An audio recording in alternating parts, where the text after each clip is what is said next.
Hi guys, how you doing? Today is Monday, what is it, May the 14th? And today's a day that shows why I'm not ready to go live. It's as simple as that.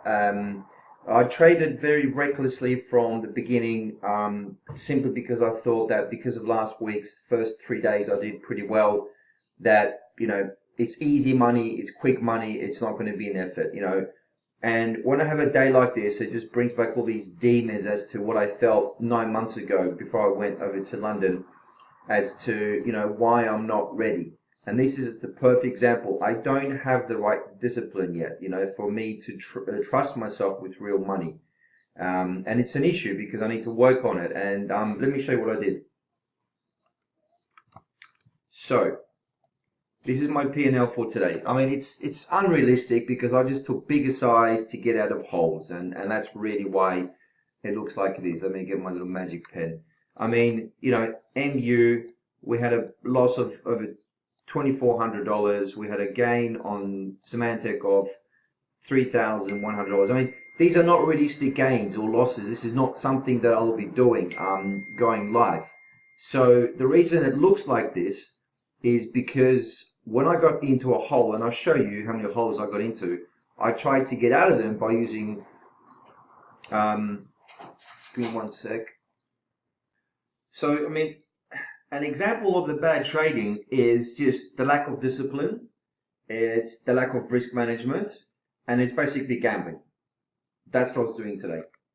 So this wasn't disciplined, this wasn't, using an edge, this wasn't to the best of my ability using the support resistance levels I know are there. It was basically just taking a punt because I was down like, $800 or something, or $1,000 because of 3 or 4 bad trades. And it just kept going worse. So, what I've noticed from myself, or my own behavior, is that if I lose at the outset, so the first trade, if I lose on the first trade or the second trade, and if I'm negative on the day, I will then tend to just lose my cool and just do stupid things. So I guess the experience I need to get is, if you're in a losing position, well, first of all, you don't let that size of that loss become something that's out of this world. But if it's something that you can manage, the thing I need to learn is, how do I get back into the green without taking excessive risk? So that's my problem. I take excessive risk in order to make up losses. And that is a sign of an amateur. That's a sign of someone who will lose a lot of money, and that's someone who will not be successful. So I've noticed this pattern emerging a number of times. Obviously, I haven't seen it for the last year almost because I haven't been here. But before then, I did this on occasion, and it almost became like, I'm paper trading. It doesn't really matter. Let me see if I can, take 5,000 shares and just hold it and see what happens. It's just not the right approach to be taking. The other thing I did today was, because I'm in 2 chat rooms at the moment. I'm in one which is more about the short-term day trading, and then there's another one which is more about almost like a swing type service. So that takes a different approach in that the moderator is much more patient, much more sniper-like, I would say. Uses the technicals, I guess, to a different level, and just doesn't use his ego to drive him into shitty trades. So quite different styles, but I think a combination of those would be great for me to have. So what I did today was, and the fact I had some of these crazy losses and crazy wins, is because what I tried to do is, I tried to take the best of the long hold setups and hold them all day. So what you need for that to work is you need to have the right stock and the right setup for you to say, I'm going to hold this, change the chart to an hourly chart, and then just let the whole thing, fade or rise all day without looking at it tick by tick. Then you have the other stocks, which are your really fast moving day trading stocks. And they're the ones that you hold from, a few seconds to a few minutes, basically, right? So it's about finding that combination of those two. So what I tried doing today as the first day of this all-day hold pattern is to pick a couple of stocks, get into, take an entry, and then just see those through the whole day, or as much of the day as I can, unless it breaks through a certain level. So I think what I did wrong today also is the stocks I picked for the all-day hold, which tend to be different types of stocks, maybe less volatile, I guess, in a way. I tried to pick the volatile stocks and put that approach on top of them, and that's what didn't work. So without further ado, let's just go through what I did today. So let me just move this. Right, so these are all my trades. I'm not going to go through them one by one, but I mean, you can see there's some crazy figures here, a positive of 500, 475, after selling 2,500 shares. There's a 10,000 share sell here, which netted me $1,500. There's a long trade I took, which I sold 30,000 shares and made a loss of 2,400. Not realistic, right? I need to learn, and I don't know how to do this. I need to learn to take small share size and stick to it and be really disciplined. So what I'm lacking now is discipline, right? So let's just go through these. So, excuse me. So let's start with the first one. So MYSC. Let me make this a bit bigger. Right. So we took a number of trades on this. The first trade I took, I went long. So we let the first 5 minutes set up, right? This is market open.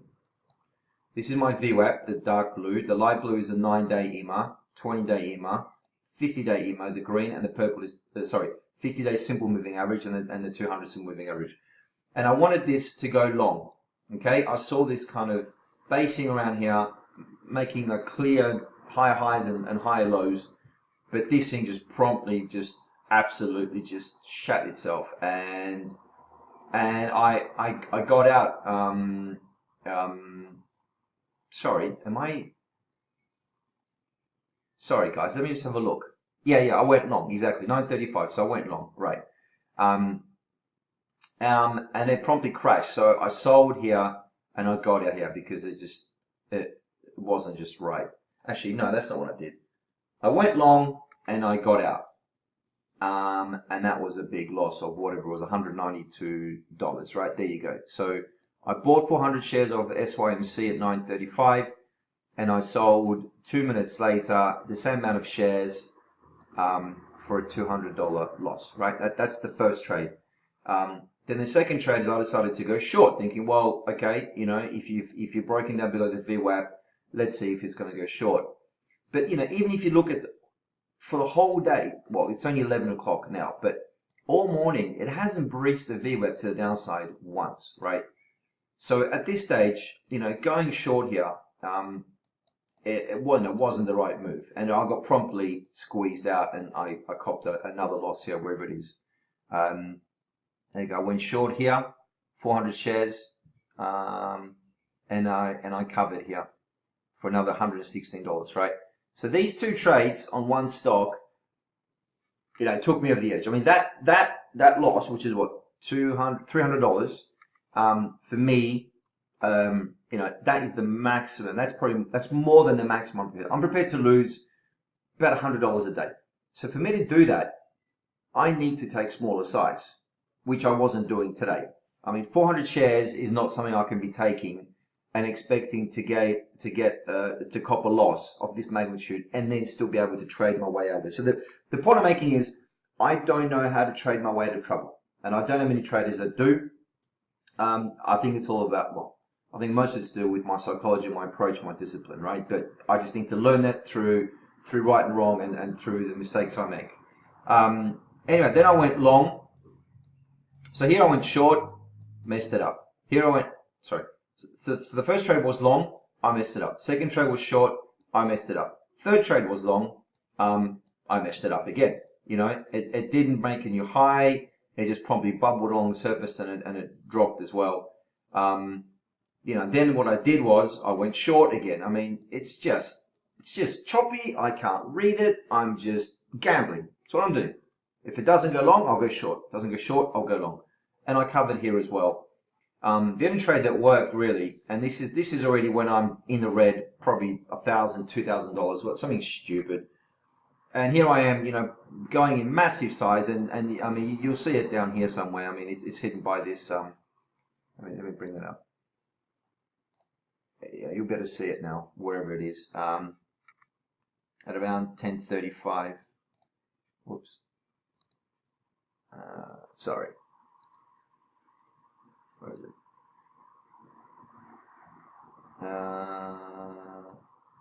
SYMC. There you go. So I bought 4,000 shares, right? Actually, no, I sold that. That was my last losing position. So here you can see that there's another position here, 5,000 shares bought, and it just became silly from there. So, you know, not realistic, but you know, this is the only trade that worked out. So that's SYMC, Symantec. The second trade was, or second stock, NXPI. Now this is from the other chat room.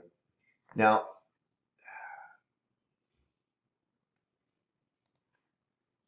this, I missed my target. My entry would have been here along the VWAP, which is about 109.50. I actually got in here at about 109. So I'm 60 cents off my entry, right? So this is my risk. I'm risking 60 cents. My reward, what am I looking to get as a target? I was looking to get the low of day. The low of day, let's call it 108. So I got in at 108.60. So I got in at 108.90. I'm looking to make 90 cents. Is that right? Yeah, so it should be the other way around, right? 90 divided by 60, which is just over 1. It's not a very good risk reward because you're so far away from your entry point. You're so far away from your entry point that, you know, this is almost 1-to-1. And obviously there's no guarantee that it'll go that far down. But anyway, I added to my position here. And then rather than taking profit, which I should have done, because obviously I was waiting for it to get down. Because what happens is, when you've lost a lot of money, the next thing you want to do is, when you are in a trade, you don't want to take small partial profits. You want to take the big lump sum at the end, because that is what's going to get you out of the hole. That's what you want. So you're not taking partial profits, which you should be doing, but you're waiting for that big, you know, big nugget of gold at the end of the rainbow, because that is what you want to clear your loss. And that didn't happen. So I got out of this trade with break even. So it was a break even trade. And then here I went short again, thinking it's going to keep going lower because obviously the momentum is all weakness. But it decided to kind of start bouncing up. So that's the second trade. That's the second stock. And the third one really, which I just thought I'll highlight is this. Sorry, XRX. So XRX. So you know how I have this strategy of not trading the first 5 minutes. Sometimes I wonder whether it's the right thing to do, because when you see a thing like this and you're thinking, all I needed to do was take one trade here with, say, you know, 300-400 shares, and you take a bit of profit there, you take a bit of profit here potentially, and you're done for the day. No stress, no pressure, no issues, no aggression. You're done for the day. But my strategy is that I don't take this the first 5 minutes. So I don't know. I mean, I think I should stick to what I'm doing. I think this is just on the off chance, but I don't know. I need a bit more practice. Anyway, so you know that is it for me. I'm not going to go through everything else. I took a couple of other really silly ones. I decided to go short HEAR here because I heard about it and I had nothing else to really trade. So this is over trading. And you know, it's just silly. It's just silly. So this is the day I'm going to write off. There's another one, MU. Today I'm going to write off to just learning about discipline. I've got 10 seconds left. So watch this over and over again. Hopefully you'll get something out of it, and I will see you guys tomorrow. Adios.